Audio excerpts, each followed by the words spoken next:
Howdy folks, welcome back. We'll be doing another episode of World in Flames Collector's Edition, Days of Decision 3, Combined Game Playthrough number 3. This will be the May-June 1938 turn. So far, 1938 has been very busy politically, but not so busy militarily. Few movements here and there militarily, but really nothing to speak of. So that being said, let's take a look at starting money for the major powers. We have Germany at 0, Japan at 1, Italy, USSR, Commonwealth, France, and China all at 0. And the United States is bringing up the rear at minus 15. That's simply due to the fact that they geared up last turn. Okay, I've done some consideration about which major powers would be putting in for political options, and also what their goals or objectives would be for this turn. So I come up with 4 major powers bidding. We have Germany. Germany is bidding 1. They're bidding 1. They're going to get a +4. That'll be 5 for them.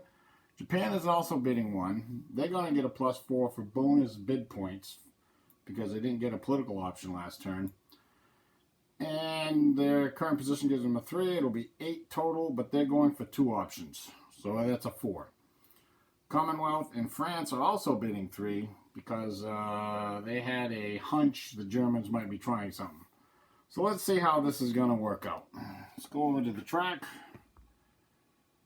And I forgot to move these aside.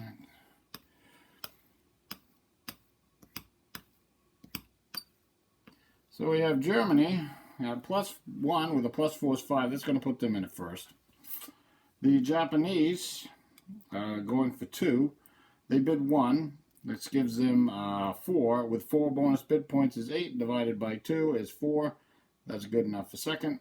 The Commonwealth, the French also bid. French bid 1 rather. They're going to get a +2 for their 4th place position from last turn. That will give them 3 for third, and the same thing for the Commonwealth. 1 + 2 is 3 for third. They're tied, but the tie is broken by the political effectiveness. However, they're both 3s, so it will be broken by current order. Now, for those major powers that didn't bid, we have the U.S. at +3. That'll put them in at 5th. The Soviets and Italians are tied. The Soviet political effectiveness is a 4, which is effectively a 3. And the Italian political effectiveness is a 3. So the tie will be broken by current order, and China will round it out at 8th. Also, the London Naval Treaty levels changed slightly. I think the U.S. went ahead of the Soviets. So even though the U.S. is now ahead of the Soviets in the ranking of points, the bottom 2 are still getting -1, so they're still the bottom 2. All right, let's see. Germany's first up. Let's go see what they want to do. Okay, Germany's going to use her option 8, demand Sudetenland. Germany can play this option because her production multiple is currently 3/4. And Czechoslovakia is not in civil war, conquered, or aligned by a major power. The effects of this, however, will be a U.S. entry of 3 and a whole bunch of minor effects. Also, if the Commonwealth of France can play their either CW6 or FR8 that turn, the Sudetenland becomes... or if those are not played successfully this turn, the Sudetenland will become part of the German home country. So either the Commonwealth or the French can play one of their political options and stop this from happening, which from the German perspective would be really bad, and both the French and the Commonwealth bid this turn. So I guess we're just going to have to see what happens. Alright, so I'm going to put the minor effects out. The Germans will get to activate a minor. The cost of this is 3 money, and I'll be back in a second. Okay, next thing for Germany to do is activate a minor. they're going to activate Romania and get rid of that -1. And that's doesn't move anything on the chart, so no sense in going over there. And the last thing we'll do is we'll roll to see if Germany ends the political phase. Rolled a 2. So nope, the political phase will continue, and we'll move down to Japan. And Japan is going to do a minor economic agreement, and they're going to sign an agreement with the Netherlands for an oil. It's going to cost Japan 4 money. The only effect is to place 1 influence marker in the Netherlands, which I will do, and I will come right back with Japan activating a minor. Okay, Japan is going to activate Argentina. So let's head over to the status display. Now grab the markers.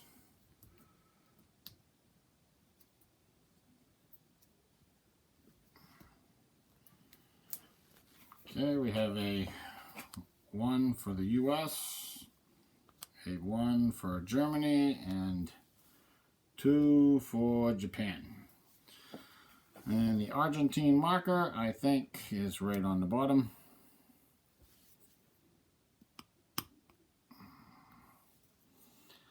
And I think the 1s are not going to do anything, so we're just going to get rid of those. And I move that. Okay, what's there?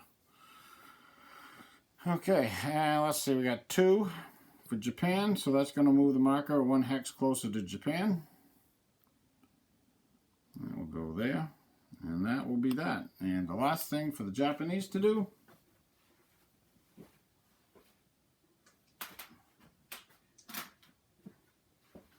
is to roll a die to see if they end the political phase. Oh, no. Yes, roll a die to see if they end the political phase. Yes.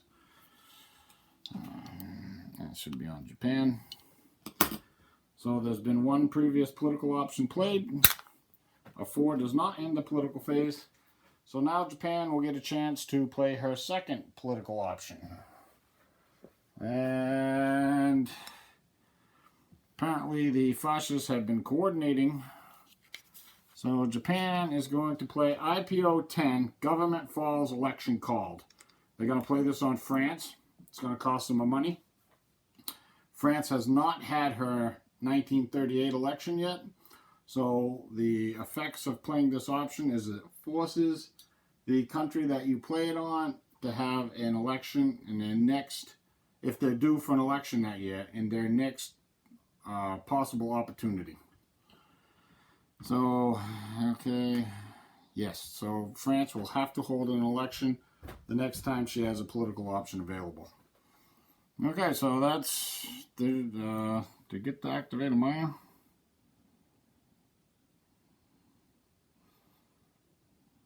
Yes, you do. You do get to activate a minor for this.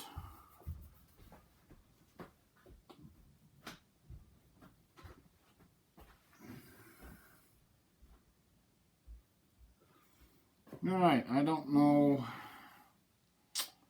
what are good options for Japan to activate right now. Oh, I know who she can activate. That's going to be a spoiler for the US. We're going to activate Brazil. We get rid of that -1 Japanese and that +1 US. So that's what the Japanese are going to do. That will take care of that. And the last thing that, oh, those 1 markers won't move it anyway, so don't even bother to look at it. Then Japan gets a chance to end the political phase. There have been 2 previous political options played. So rolling a 9 does not do that. So we will move on to the French and see what they're going to do. Not that they have a choice. France is going to hold her 0C hold election. It doesn't cost her any money. There's no U.S. entry and there's no activating a minor. So this meets the obligation of the IPO that Japan played. And it also fills the obligation for her once-a-year election. So the last thing that France is going to do is roll a die to see if they end the political phase. There have been 3 previous political options played, and a 4 does indeed end the political phase. Just as well, because now they would have left the Commonwealth in a lurch, then at least the Commonwealth will get bonus bid points now. Okay, I'll be back in a second. We'll take a look at reinforcements. We'll roll initiative and the weather. Reinforcements for the May-June turn. We have a territorial going into India for the Commonwealth. We have a transport going into the construction pool for the Italians. We also have a transport going into the construction pool for the United States. We have an a mechanized division for the Japanese. A convoy point for the Japanese. A convoy point for the Commonwealth. A garrison, Communist Chinese garrison division. And then we have a cruiser for the Commonwealth and a cruiser for the Germans, plus a carrier for the Americans, all going on map. We have a carrier going into the construction pool for the Commonwealth. We have a battleship for both the Germans and the Italians going on map. So that will definitely affect the London Naval Treaty. We have, I think this is 3 aircraft. Nope, I'm sorry. It's 2 aircraft for the Germans. I think both of those are going to find their way onto the map, as well as a garrison corps. And these are the 2 units that the Germans got for the Anschluss, an infantry corps and a mountain corps. Okay, I'll get those on the map shortly. Let's go roll initiative. And we'll also roll the weather while we're over here. And you see the last roll for the last turn was 777. Oh, the initiative modifiers changed slightly because of how the turn ended last time. So the Democrats are up in the +1 and the Communists are down in the -1 now. Alright, red Communists, blue Democrat, white Fascists.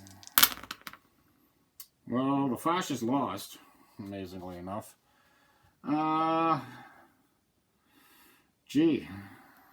It's a stickler. I got to take a look at this, see if the Democrats might actually want to move first because of China. Okay, the Democrats have decided they would rather move first just to give the Fascists less impulses this turn, because there's a probability of 80% of the turn being fair weather. So we definitely don't want the Japanese having any more impulses than possible. So now, in the spirit of cooperation with the Communists, I think the Communists will move first, followed by the Democrats. No, reverse order. Democrats first, followed by the Communists, then the Fascists. And that's actually important because of the way units move in China. If the Democrats have to have a hex covered and they can't, then the Communists can do that. So that's important. All right, now the all-important roll. Let's roll the weather and see what we actually get for a result. See if the Democrats made a smart move. All right, this is May-June. And the weather roll was a 4. For May-June, it's fair weather everywhere except north monsoon is rain. The impulse marker moves up 1. Looks like it was a good call for the Democrats. And we got rain in north monsoon. And that's that. So I'm going to get the reinforcements on map, adjust the London Naval Treaty, and then we'll start probably in China. Okay, I've run through the Democrats' turn. The Chinese shuffled a few units around in here. They took a land action, obviously. Then I went to the Communists. The Communists moved a few units up here. Getting ready for something, I guess. And then I went to the Communist Chinese. They actually, I haven't moved them yet. I think this guy is going to be the only unit that can move. 1, 2, 3, 4. Yes, this will be the 5th unit. Okay. And that's it for the Communist Chinese. And then we move on to the Fascists. I looked at the movement for the Fascists. I think they're okay the way they are. I think we got a 3-to-1 attack. We're going to attack Mao and see if we can drive him out of that hex. There's 10 points there. We have 32. Well, the Japanese have 32. We're going to do a ground strike and see if that does anything. There are no fighters in range because the Chinese fighters down here. Anyways, the nationalists can't fly air defense. Actually, he's not supposed to be there. He was over here. Whatever. Actually, yeah. Okay, so the nationalists can't fly air defense, air interception missiles over communist hexes. Anyways, so it's going to be a ground strike. Let's see what happens with a ground strike. This is only a 1-point bomber, so not really too excited about this actually doing anything. So the red will be Mao, and the green die will be the 4-3 Infantry Army. So neither did anything. Going to use HQ benefits, and then Mao is going to also counter those HQ benefits. So it's going to be basically a 3-to-1 straight up. Let's see what we get for a roll. Let's see if I can get this someplace. Okay.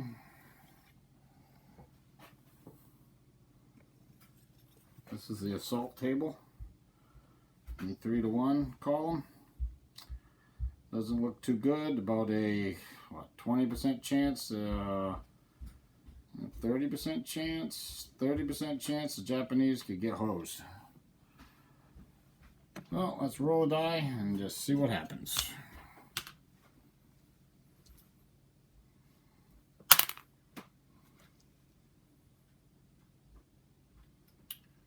Well, that is not a grand result. It's a 3, which is a 1 dash, which means all the Japanese units will be flipped. They will have to lose a unit. And that's really going to shut them down for this turn. That's actually a really disastrous result for the Japanese. They will get a cadre out of that. But that's going to be it for them. Okay, I will come back, take a look at the democracies and the communists again, and I'll probably come back with the fascists because I don't think they're going to have any attacks. They just got a very advantageous situation, no sense in wasting it. Okay, I went through the Democrats' turn, and the Democrats rolled for weather. They rolled a 9. That's fair weather everywhere with no modifiers for next set of impulses, and impulse marker moves up 1. I went through the Democrats' turn. They're kind of good where they are. I mean, things are looking good as far as they're concerned. Then I went through the Communist turn. The only thing they did was the Soviets railed a cav unit out to Chita, whatever that town is right there. That one. And then the Communist Chinese, they moved a unit here. That was from last turn. I was almost going to move this, but I decided not to. And then that's going to be it for the communists, and we're back to the fascists. Now the fascists, I have to take combined as usual. And they're going to move this one unit here. Okay. And I embark the amphib unit onto the amphibious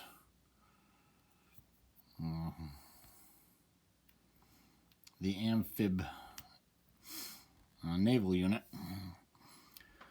and I think we're gonna make an attack right here. We got 24 to 8. It is 3-to-1. There's no air power. There's no HQs. But the Japanese now have mechanized, which means they can use the blitzkrieg table. And I think that gives them a +1 too. And let me check on that. Okay, because they have mech and it's a blitz, it will actually give them a +1, if I read it correctly. So that's going to be 3 to 1, +1. This is going to be on the blitz table.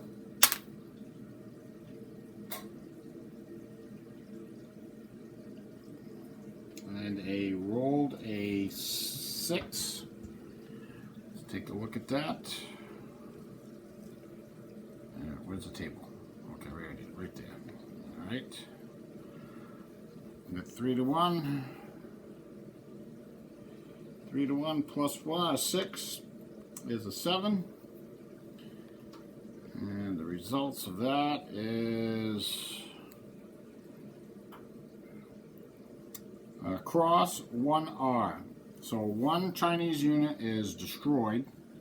One Chinese unit has to retreat. And half the Japanese units have to turn face down. But the Chinese will lose the hex. Oh, all the remaining, there's 3 units there, so 2 units actually have to retreat. And the attacker retreats the defender. So, in this case, let's see, who do the Chinese want to lose? Obviously, they're going to lose that. I mean, you're going to lose something. You might as well lose something worthless. Well, not worthless, but easier to build. So these guys have to be retreated. I'm not sure if they get turned face down. I don't think they do. I don't think they do. I don't think when you retreat you get turned face down.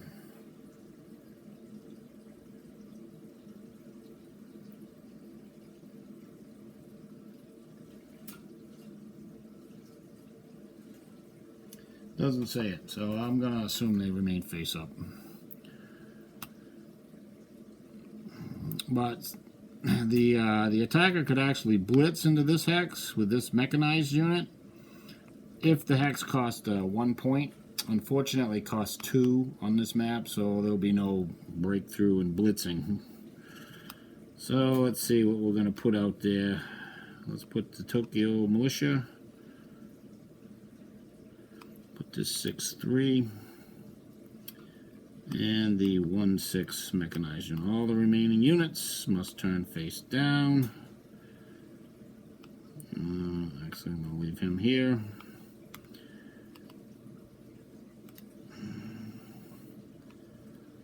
Now, what do I got to fear? This is 5 points. 5, 6, 7. He's at 11. He'd be a 1-to-1 attack. Okay. Alright, I'm not going to worry about it. I don't think the Chinese are going to start making 1-to-1 attacks at this point. Okay, so that's it for the the fascists. I'll move on to the Democrats. We'll have to roll weather. And the Democrats are going to have to try and fix this somehow, some way. Okay, before we move on, let's quickly roll the weather. And we roll the 6. I think that's fair weather everywhere, except maybe north monsoon. Yeah, 6 is, yes, fair weather everywhere, rain and north monsoon. So we'll go and take a look and see what I'll do it right here. Alright, so the Chinese are going to take a land action. And I think they want some cooperation from the communists. I think we have to shorten the line. Okay, that's behind the river, so that's good. I think we're going to have to shorten the line. So we're going to move this guy here. This guy, they're going to give up a resource, but I think I'm going to put 2 units in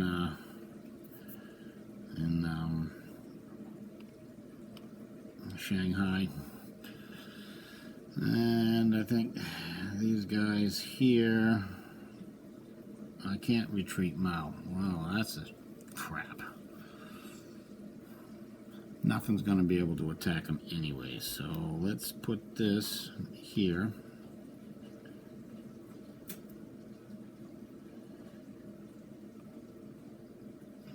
hope that the communists can get the initiative for next turn. Otherwise, Mao might end up dead. I think I'm going to leave that there. The Japanese are definitely running out of steam. I think they have a total of 3 face-up units right now, which means they're not going to be doing too much themselves. So I think we're good with that right now, and we'll move on to the communists. Yeah, we already moved on to the communists, so that's good. And then we're going to move back to the fascists. I'm going to adjust the markers and be back in a second. Okay, well, the Chinese were right about one thing. The Japanese definitely have run out of gas. All they did was move a infantry army from here to here, and that was it. They did capture another resource from the Chinese, but there's no rail linked to a port. The rail goes through this hex, which Mao was in, or I think this hex down here, which might be a little more difficult to get. So as of right now, they won't be able to use that resource. And we're going to move on to the Democrats and roll for weather and see what happens. But I think I might end up just running through the rest of the turn here, because I don't really think the Japanese have the ability to attack anyways. They just got some movement they want to do up in Manchuria too, so I'm going to move a couple units up there.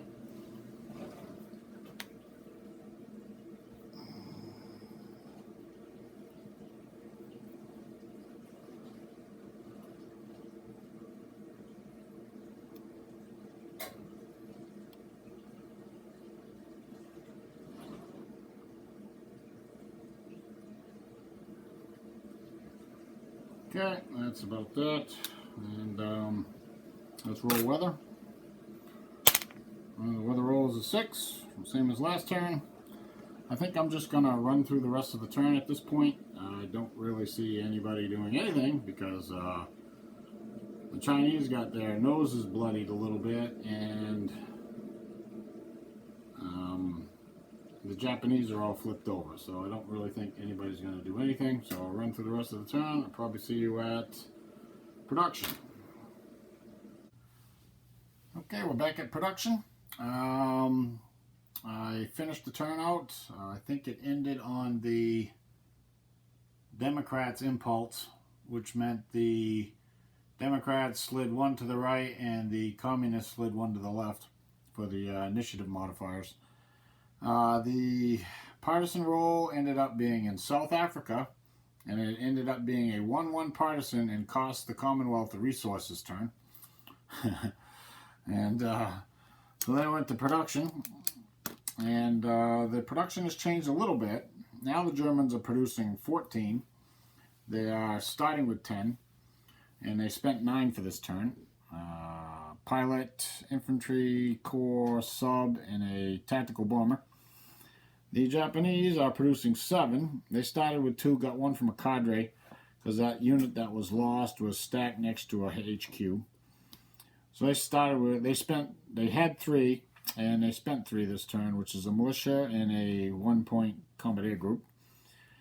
The Italians produced 4, started with 4 and spent 4. They are producing a amphibious unit and laying down a light carrier. The Soviets produced 8, started with 8, and spent 10. Convoy point, infantry army, and armored army. The Commonwealth produced 10 because of that loss of that resource. They still wanted to save an oil though. They started with 9 and they spent 10. Pilot, tanker, convoy, territorial, a motorized division, 2 combat air groups, and a battleship, the Anson, for her first cycle. The French, they produced 6, started with 5, and spent 5, a pilot and an infantry corps. And the Chinese, they produced 4, started with 4.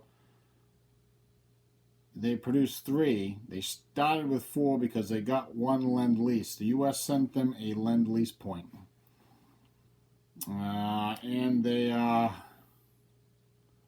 they spent 4. I'll have to check the U.S. production. That might have been a... No, it was a 9. It should have been a 10. It was a 9. Okay. That's right. The extra point comes from the trade agreement with Japan. Okay, so I'm going to get these points, this production put on the circle. I might roll right into the next turn. We'll see. I got to see how long this one is. I might make the next turn a little bit longer. If I don't, I'll see you next time. Let's roll right on into the July-August turn. So, let's take a look at major power starting money. We have Germany at 1, Japan at 0, Italy at 0, the Soviets are at -2, the Commonwealth is at -1, the French are at 0, the USA is at -6. This will probably be the last turn that you see the US kind of quiet. And China is at 0. Okay, I've taken a look at the political options for the various major powers, and I've put in the following bids. Alright, we got Germany bidding 1, Japan bidding 1, France bidding 1, the Commonwealth bidding 1, and Italy bidding 1. Let's go over to the track, see how this is going to pan out.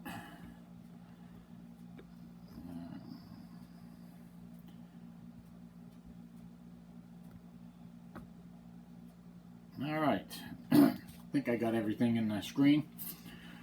We have Germany bidding 1. They're going to get a +4 for their first place position from last turn. That's 5. That's good enough for first. The Japanese are bidding 1. They got a +3 for their second place position last turn. France is also bidding 1. They got a +3 for their second place position. That puts both those at 4. That's a tie. Tie is broken by political effectiveness. The Japanese are a 4. The French are a 3, so the Japanese will break that tie. The French will be third. We have the Commonwealth bidding 1. They're going to get +2. That's 3. That'll put them in a 4. And way down here we have Italy bidding 1. They're going to get a +1. That's 2. That'll put them in at 5th. First last card at Germany. Last card at Italy. For the non-bidding major powers, the U.S. is at 2, that'll put them at 6. The Soviets are at 1, that'll put them at 7th. And China at 8th, as usual. Alright, let's go take a look and see what the Germans want to do for a political option. After doing the Sudetenland last turn, the Germans have decided they're just going to finish off Czechoslovakia completely, and they're going to occupy the rump. So it's going to be a U.S. entry of +8. I think next turn I'll go over the U.S. entry levels again, see what the totals are.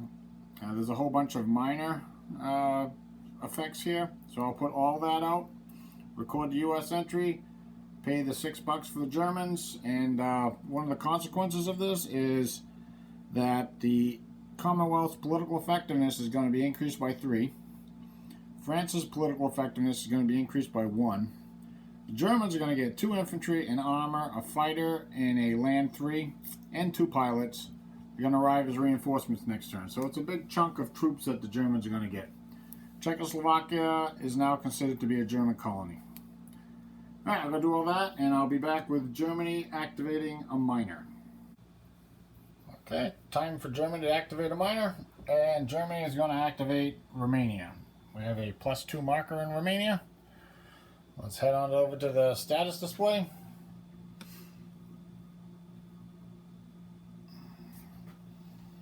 There's the 2 points. The Romanian marker is here, already within the fascist ideology. Now we have 2 points. Germany is here, so it's going to cost 2 for the hex, 1 to cross the boundary. But because Romania is moving towards Germany within the fascist ideology, 1 is subtracted from that, so it's just going to cost 2. And Germany gets Romania stacked with her. And she has an alliance with her, so if Germany were to go to war, Germany could align Romania. And that is the end of Germany's political phase, or political option. We're going to roll a die and see if Germany ends the political phase. Ooh, that was close. That was close. We'll move on down to Italy. I'm sorry. we'll move on down to Japan, and let's go see what they want to do. That would have been upsetting to several major powers if Germany had ended the political phase. Japan is going to sign. Oh, hold on, I gotta check this. They might not meet. I gotta check this. Okay, yeah, they can do it. So Japan's going to try to sign a minor alliance with Siam. This is going to require a die roll. So there are a bunch of modifiers here. We're going to add one to the result for each factory resource marker that Japan has in Siam. Well, there isn't any, so that's nothing. Add the miner's willpower. Well, the miner's Siam's willpower is actually 6, which is pretty bad as far as willpower goes. Means they're fairly malleable. So that's going to give them a +6. Subtract Japan's initiative position, which is 2. That's a +4. Subtract the distance's hexes. Now there are 5 hexes, so that's going to give us a -1. The miner is not hostile. We're not trying to break an alliance. So this is going to require a die roll. We need to have a result of more than 0. So the die, there'll be a -1 to the die. So if Japan rolls a 1, this will fail. And she rolled a 9. She does indeed sign the alliance. I got to put this is going to take the treaty chart, so I got to go to the treaty chart and put out the effects and record the U.S. entry, which I don't think is like 2 points or something. And I'll come right back, and I got to pay their money, and then we'll activate a miner. I was wrong. The U.S. entry is 1. All right, Japan gets to activate a miner. She's going to activate Siam. So I'm going to grab those markers and head over to the status display.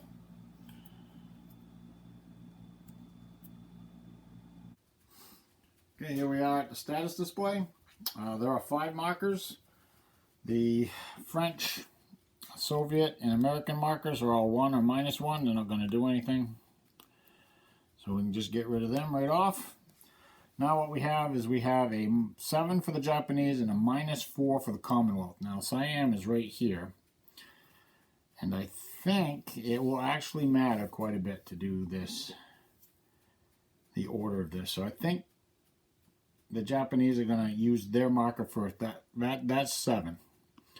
So it's 2 to go to this hex.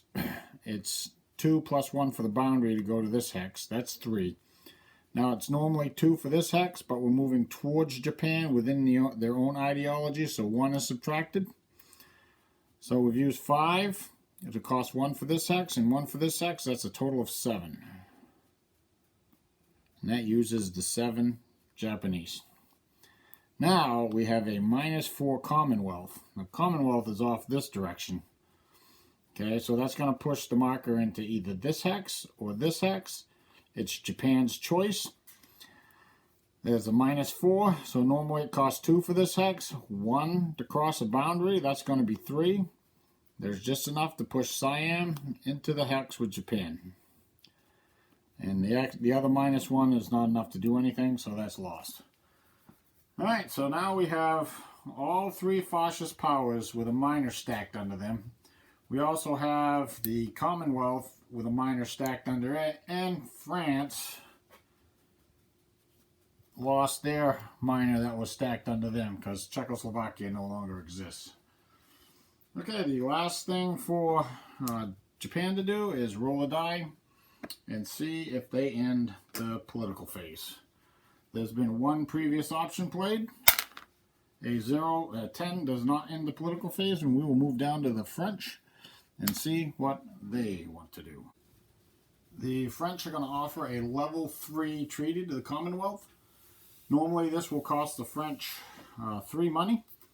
But because they already have a level 2 treaty between them, the other treaty partner can pay for this treaty partner's political options. So that's what's going to happen.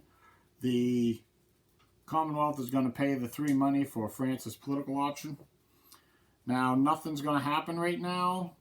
I'm not going to put out any of the markers or anything because we have to wait for the Commonwealth, see if they get a turn so they can accept it. Then I'll put all these influence markers out as well as record the U.S. entry. And then then France will get to roll for a minor. But the only thing the French got to do right now is roll a die to see if they end the political phase. Another 10. The political phase rolls on. And we will move on down to the Commonwealth. And the Commonwealth is going to play their OF, accept a proposal. And that will sign the level 3 treaty between the Commonwealth and France. Those two major powers really felt that they needed to do this because things seem to be heating up in Europe a little bit. And they don't want to get caught flat-footed. So I will record the U.S. entry, put the minor effects out, and then I'll come back and France will get to activate a minor. Well, after looking over the board for 10 minutes, there's just no good options for the French to activate a minor. So I think they're just going to go with the least worst option, and they're going to activate Denmark. Simply because there's a -3 German in there, and we can actually get some movement that might be beneficial. Anything else is just going to hamstring us one way or the other. So let's go over here.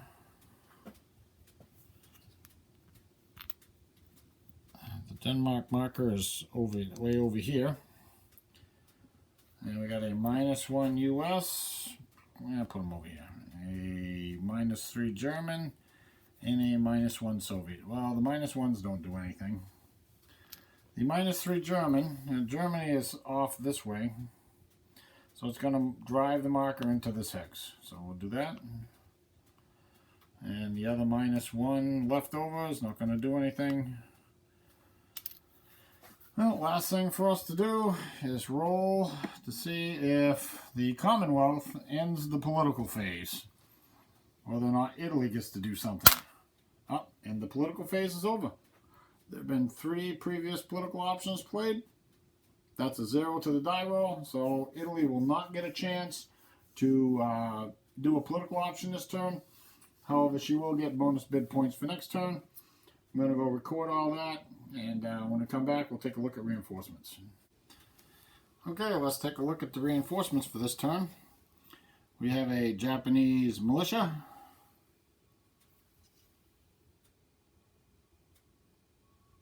Fukuoka. We have a territorial unit, and it just happens to be South African. Lucky for the Commonwealth, I guess. We got a Stuka for the Germans, a very good tactical bomber. We have a submarine going in the construction pool for the Germans. We got an infantry army for the Russians. We got a warlord, that's the Peking warlord. I am using those optionals. We got a pilot for the Japanese.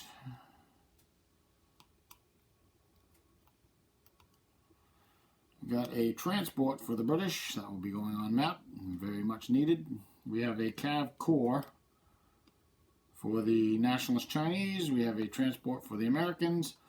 A tanker for the Japanese. A heavy cruiser. Who's that? The Bluka for the Germans. We also have a carrier, I believe. Nope, it's the battleship, North Carolina. That goes in the construction pool for the Americans. And we have a battleship, the Vittorio Veneto, going on map for the Italians. That's going to change the London Naval Treaty a little bit. So I'll adjust that before I put these on the map. However, before we do that, let's go roll initiative. After that, we'll roll weather. I think it's probably going to be a fairly good weather turn. Because it's July, August. It's usually a good weather turn, at least everywhere except North Monsoon. Alright, here we go. Again, white fascists, red communists, blue Democrats. I guess we'll call that a 10. So the fascists handily lost. The fascists beat the communists, but they lost to the Democrats. Let's see. I think the fascists want to go before the communists. So then the Democrats got to choose how they're going to... I think the Democrats are going to want to go first, especially over there in Asia. That'll be followed by the fascists, and then the communists will be third. Let's roll weather. See what we're going to get for weather. The weather roll is a 10. That's probably like the worst weather roll you can get for July, August. It's fair everywhere. Storm and north monsoon. The impulse marker moves up 1, but there is a +1 to the weather roll for next turn. I'll put that down. We'll get the reinforcements on the board, and we'll come back with the Democrats, or the first set of impulses, I'll say. I'll probably come back in China with a brief summary of what the Democrats did before doing the fascist impulse. Okay, after moving the nationalist Chinese, we rolled into the fascist turn. The Italians and Germans aren't doing much. They might shift a unit here or there, but they're not really doing anything. The Japanese, however, they are going to launch an attack on Mao. First, however, they're going to do a ground strike. They're going to see if they can flip him over. So that's going to take a die roll. 3 doesn't do it, so the ground strike did not work. The Japanese are not going to use HQ benefits. They're going to take a chance. And it's going to be a 7-to-1 attack. So the Mao will use his HQ benefits. So that will give the attack a -1. 7-to-1 -1. Anything but a 1 will be no losses for the Japanese. Here we go. That's the big roll. That's a roll of 9, which is an 8. Star 2S, that means the Mao is dead. No Japanese units are turned over. And the Japanese headquarters is still face up.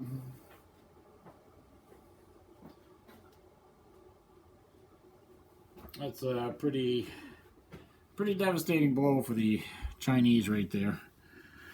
So let's see. I can occupy the hex. I think this guy will go in. This guy will go in, and this guy will go in. We'll leave the HQ right there. And that's gonna wrap it up for the Japanese. Well, yeah, the Japanese are a little concerned about what's happening up here with the Soviets. Well, I don't know. Japan doesn't know what kind of BS Stalin's trying to pull, but they got an eye on him. They got an eye on him. All right, now we're going to move into the communist turn and see what they're going to do. I'm probably just going to move them, or maybe not. I got a actually, they can trace supply to this city because it's communist controlled right now. So all but this unit should be flipped over from last turn. Everything's in supply except this unit right here. He's the only one out of supply. Hooey, that's 8 points there. I don't know. Let's see. 10 points or 8 points? 10 points with, I could move that up in there. That would be 16. Yeah, that's what the communists are going to do. You're going to move there. That leaves 4 points, 4 units for the Russians to move. They're going to move this cav unit to here. And I think that's it. That they're going to move this turn. No, they're going to move him to here. And that's it. And now we'll go back to the Democrats. So roll weather. Do that right here. So what we get for weather? A 1. That's like the best weather ever. Fair weather everywhere. No plus to the weather rule for next turn. Impulse marker moves up 1.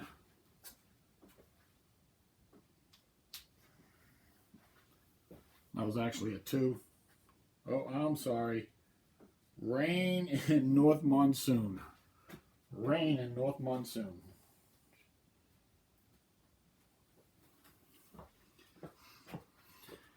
Alright, I'm going to move the Democrats and then move the Fascists, and I'll come back and see if anybody has an attack.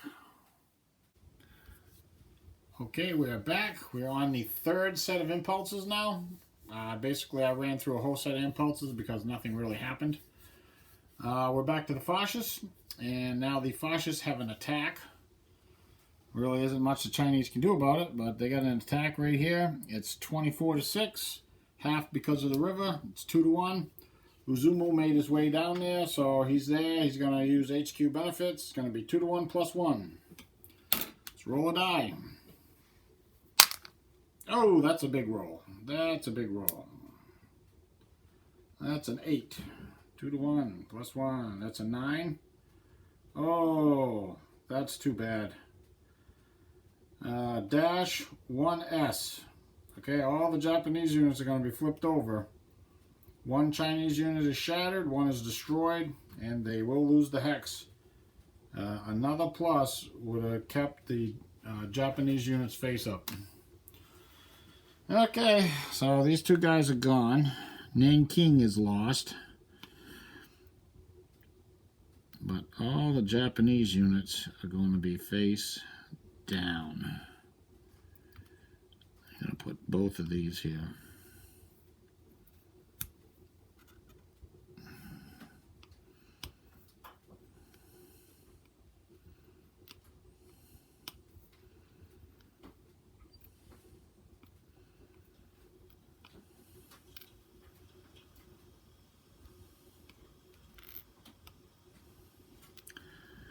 So one of these is shattered, so I think the infantry core will be the one that's shattered because it's stronger and it costs more to replace.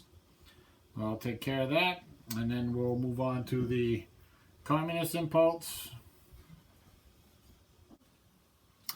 Okay, went through the Communist impulse and back to the Democrat impulse. I rolled for weather, it was a 5, which changes the storm in North Monsoon to rain, and that's it. I moved a few units here and there, but really, I mean, we evac the Cav division out of Shanghai. The warlord in Shanghai is going to die to the last man. I moved the Cav unit from here to here. It's fair weather, so it takes 4 movement points to get there. And I shuffled the 3-2 Shanghai militia to this hex and the 1-3 infantry division to that hex. Now, this is not a bad line. It's all behind rivers, I believe. Yes, they're all rivers all in through here, so it's actually a decent line to hold. The problem is down here, it's very, very weak. The good news is there's like 4 Chinese units coming in next turn. We just have to hold out until they get here.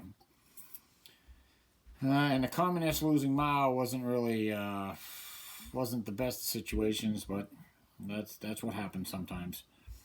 So I don't really think the Japanese can do anything either. They don't have enough in this area to launch any kind of attack more than a 3-2 at best, because they have so many units up here watching the Soviets right now, which is sort of historical. So I think maybe I'm just going to run through the rest of the turn. Oh, and the other thing was the Commonwealth. They attacked that partisan down in South Africa and eliminated it. So they freed up their resource. So they'll be able to collect that resource again next turn. And I think I'll just run through the rest of the turn and probably come back with production. I'll have to roll a U.S. entry for Japan. I think they took Nanking, so that's going to require a roll. Well, they took 2 cities this turn. Yes, that's going to require 2 rolls, plus a standard roll for the turn. And I'll do all that, and I'll come back with production, give you a summary of what happened with the partisan and the U.S. entry rolls.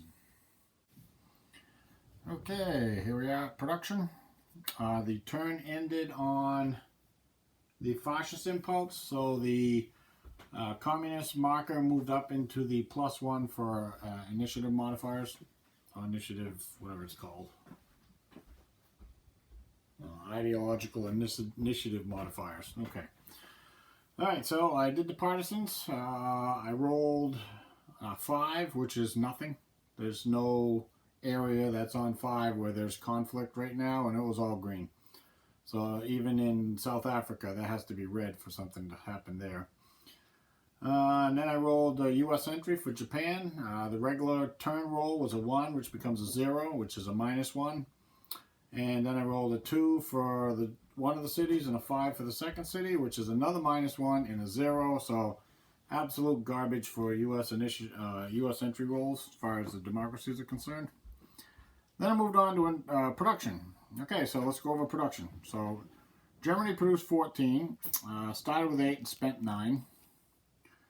The Japanese produced 7, started with 1 and spent 1. They pulled the Zuiho out of the construction pool. The Italians produced 4, started with 3 and spent 2. They are finishing a transport. The Soviets produced 7, started with 5 and spent 4. 2 garrison armies. The Commonwealth produced 11, started with 9 and spent 9. They pulled 3 units out of the construction pool. They're building a pilot, a free combat air group, and they're laying down another carrier. The French produced 6, started with 2, and they built a pilot, so they spent 2. Just a side note, the French actually paid for the treaty last turn. I guess they decided between the two of them that the French were going to pay for it. The U.S. produced 9. They actually produced 10, but lend-leased 1 to China. Build point. Their level 1 treaty with China allows them to do that. And so they had 9 for production for this turn. They started with 3 and they spent 3. They're finishing the North Carolina. China produced 2, got 1 lend-lease and 1 cadre. So that's a total of 5, and they spent 5. They are rebuilding Mao. And next turn they will be getting Chang. So they're not as bad off as they seem, even though they are kind of bad off. Alright, so I'm going to get these units on a circle. I will get this turn put together and uploaded, and then I will see you for the September-October turn, 1938. That's the next turn up. Thanks for watching. Like, subscribe, comment if you like. I enjoy all that stuff, and see you next time.